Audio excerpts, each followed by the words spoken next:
Hi, guys. You're all very welcome to our first webinar in our new series.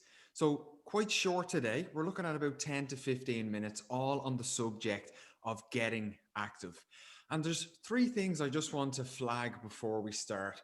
The three main things that we're going to talk about today is how you can obviously improve your activity levels, but maintain those activity levels.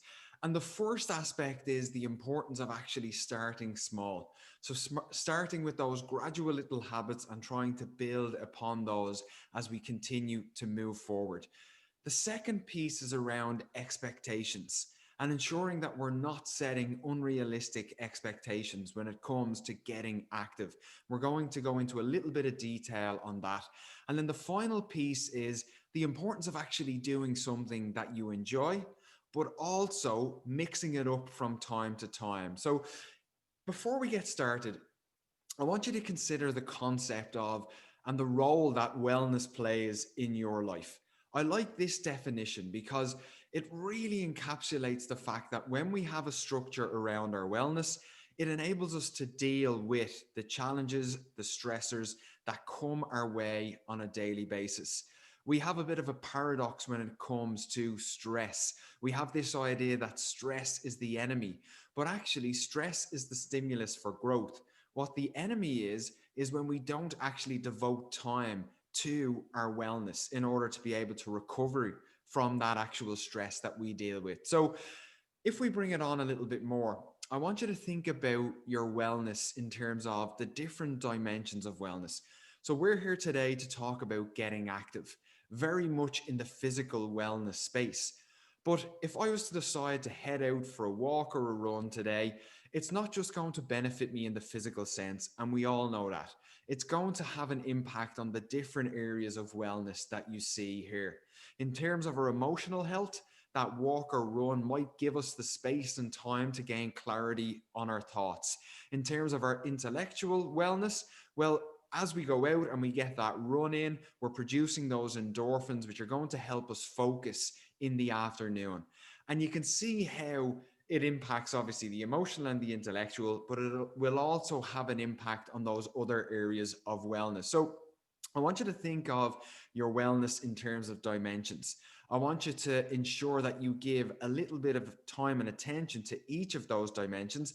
And you maybe don't do what we all do in January, which is we go full on in terms of tons of exercise, stripping back our calories, and all of a sudden we may feel we're progressing in the physical wellness space because maybe the scales tells us we're down in terms of a couple of pounds, but that does tend to impact the other areas of our wellness, and that's something important to consider.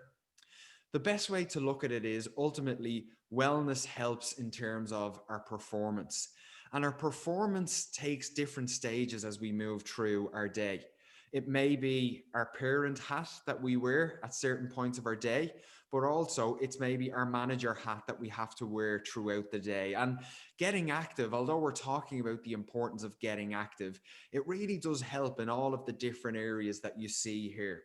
So building a strong foundation of physical well-being will promote better emotional health, mental focus, and sense of purpose. But not only that, if we bring in this process of getting active, 20 minutes of some walking, running, doing the classes in your office, if we bring that in, obviously not in your office at the moment, sorry, from home, but obviously provided by your office, if you bring that into your daily routine, you're building these habits which eventually become rituals and impact each area that you see here. Now, I want to bring you back to the three main things that we spoke about: starting small, managing your expectations, and also adding in a little bit of variety, but ensuring you do something that you like. Because when it comes to starting a new activity, like getting active in January, if we weren't doing much beforehand, it is tough. We all know it's tough to make changes, to start new behaviors. And the truth is, because it's not an automatic process, like, for example, brushing our teeth, all of a sudden the brain has to effectively, and the mind has to be convinced that this is a beneficial process that we're doing. We ourselves know the benefits of exercise, but there's that shift between knowing the benefits and actually making that body and mind connection in terms of remembering all of those other benefits I get when I exercise. So, why is it important to start small? It's important to start small because we need to try and build that consistent habit to make it a ritual. The only way we can do that is by setting ourselves tasks which we're capable of achieving on a regular basis. So if I set myself the task to run for 60 minutes, 4 days a week, and previous to that, I was doing maybe 2 runs of 30 minutes, well, that's a big jump for me. And mentally, that's going to seem like a massive challenge. That's going to seem like something, if I've had a long day and that's what's planned for me in the evening, I'm not really going to look forward to that because I think it's maybe outside of my current capabilities. Whereas if I set a target of taking those 2 30 minutes to 3 30 minutes, well, then all of a sudden that's far more achievable. And one of the keys that we now see in terms of habit formation is the ability to be able to attach positive emotion to an activity. And let me give you an example. If you headed out to do a 5 kilometer run, and for whatever reason, you got 3K into that run and you just thought, I'm tired now, I'm done, that's me finished for the day. When you go home and you shower and you're sitting down, watching Netflix, relaxing, your mind starts to wander back to the run. And I'd like you to ask yourself the question, do you think your mind goes to the 2K that you didn't do or the 3K that you did do? Because the truth is, most of us, our mind wanders to the 2K that we didn't do. It wanders to that negativity, the negativity bias, which is natural and it's very much been around for years and years. It's something that's inbuilt in us, but it's not very helpful in certain situations. It's helpful when we're trying to avoid danger, when we were trying to avoid danger in prehistoric times. But in today's society, we need to challenge that initial thought. And that initial thought would be to focus in on the negative. But what we see from positive psychology is if we focus in on the 2K that we didn't do, all of a sudden it becomes harder for us to repeat that activity the next day. And what I mean is, I want you to look at it like this. We all have the different dimensions of wellness, which in our own way, we're working on trying to improve, whether it's financial, physical, emotional. In our mind, we do have a want and a need to get better in these areas. But how we close that gap is we have to be very realistic with what our idea of success looks like. As we mentioned, if I try and go from 2 30-minute runs to 4 60-minute runs, well, my current day-to-day practice and my idea of success are too far apart. I need to know that, yes, eventually I want to build it up to that, but my idea of success at the moment would be to increase it by maybe 1 or 2 30-minute runs per week. Now, that's something I will achieve. And by achieving that, I feel and generate that positivity. And I actually close that gap because my internal conversation is positive.